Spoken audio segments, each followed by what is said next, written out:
यह सबसे शातिर माँ है जिसे मैंने आज तक देखा है। वो अपनी बेटी को हर दिन कुछ गलत गोलियां खिलाती है। 18 साल से मिया ने हमेशा सोचा है कि ये दवाएं लेनी चाहिए क्योंकि उसे अस्थमा, मधुमेह और यहाँ तक कि शरीर की आधी अक्षमता भी है। लेकिन इस दिन उसने कुछ अजीब खोजा। उसने वो पैकेज उठाया जो उसकी माँ लाई थी। उसने चुपके से कुछ कैंडी ली जो उसकी माँ उसे खाने नहीं देगी। लेकिन फिर उसने बैग में कुछ और भी देखा। उसने वास्तव में वो दवा देखी कि जो वो हमेशा से ले रहा थी। उसे कुछ अजीब लगता है, लेकिन मिया ने इसकी परवाह नहीं की। आखिरकार यह उसकी अपनी माँ ही है जो उसकी देखभाल करती है। उसके बाद रात में लिसा मिया के लिए दवा लाती है। मिया हिचकिचाई, लेकिन फिर भी उसने दवाई खा लिया और फिर वो अपने बिस्तर पर लेट जाती है। अगली सुबह उसने अपने हाथों में गोलियों को देखा और गहरे विचार में पड़ गई। वो इस दवाई के बारे में पता लगाने का सोचती है। वो अपने हाथ विस्तारक का उपयोग करती है और दवाई की बोतल उठती है। तभी कोई पार्सल उसके घर आता है। वो पार्सल लेने के लिए नीचे की ओर दौड़ी। जैसे ही उसने दरवाजा खोला, उसकी माँ सामने है। यह पता चलता है कि मिया विश्वविद्यालय से प्रवेश सूचना की प्रतीक्षा कर रही है। लेकिन जब भी कोरियर आता है तो उसकी माँ सबसे पहले सब पढ़ती है। माँ ने कहा कि वो प्रवेश की सूचना निश्चित रूप से मिया को बताएगी।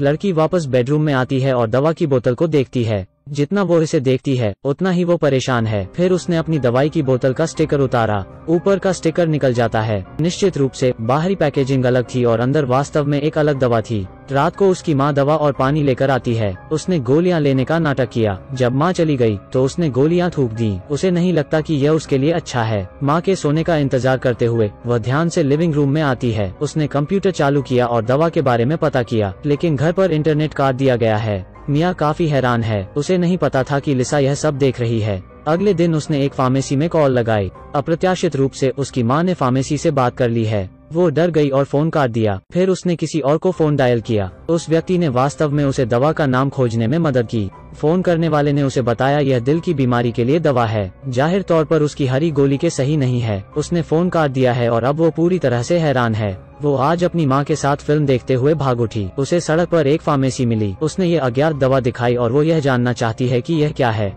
क्या कारण है कि उसकी माँ उसे यह खिला रही है। लेकिन महिला इस दवा को देखकर घबरा जाती है। यह दवा जानवरों को दी जाती है। यह वो दवा है जो बिल्ली के यौन अंगों को खत्म कर देती है। इस समय उसकी माँ भी वहाँ आ जाती है। उसने यह कभी नहीं सोचा था कि उसकी माँ उसे नुकसान पहुँचाएगी। उसकी अक्षमता उसकी माँ के कारण हो सकती है। माँ ने तभी एक सुई निकली और मिया को दवा दे दी। मिया की दृष्टि धुंधली हुई और वो बेहोश हो गई। फिर वो माँ के हाथों में गिर गई। मिया अगली सुबह घर में उठती है। मेज पर माँ ने नाश्ता बनाया हुआ है। वो व्हीलचेयर से दरवाजे की ओर जाती है, लेकिन दरवाजे पर ताला लगा है। माँ ने दरवाजे को डंडे से बंद कर दिया है। मिया को समझ नहीं आता है कि क्या हो रहा है। फिर मिया ने खिड़की खोली, ऊर्जा के लिए नाश्ता भी किया। अपना खुद का वेल्डिंग उपकरण उठाती है और फिर अपनी रजाई उठा ली। फिर उसने अपना गिलास उठाया और पानी का एक घूंट लिया। वो अपने हाथों पर खिड़की से रेंगती है। पानी भरे मुंह के साथ वो धीरे धीरे आगे की ओर रेंगती है। हालांकि यह बहुत खतरनाक है, लेकिन फिर भी वह डरती नहीं है। उसे अपनी माँ की खिड़की के बाहर आने में लगभग 2 घंटे लग गए। फिर वो अपने यंत्र को गर्म करती है और कांच पर लगा देती है। कांच चटक जाता है। फिर उसने पानी को कांच पर थूक दिया। कांच इससे टूट जाता है। कांच से बचने के लिए उसने रजाई का इस्तेमाल किया। उसने हर कदम गिना, लेकिन अब उसे अस्थमा होने लगता है। स्प्रे लेने के लिए वो कमरे में वापस जाती है। उसके बाद वो सामान्य हो जाती है। वो व्हीलचेयर से नीचे जाने लगती है और गलती से नीचे लुढ़क जाती है। इस समय उसने पाया कि उसके पैर की उंगलियों में कुछ हरकत है, क्योंकि उसने कई दिनों से दवा नहीं ली है। पता चला कि सच में माँ ही है जिसने उसे नुकसान पहुँचाया है। वो जमीन पर बैठकर चिल्लाती है। फिर वो व्हीलचेयर में घर से बाहर निकल जाती है।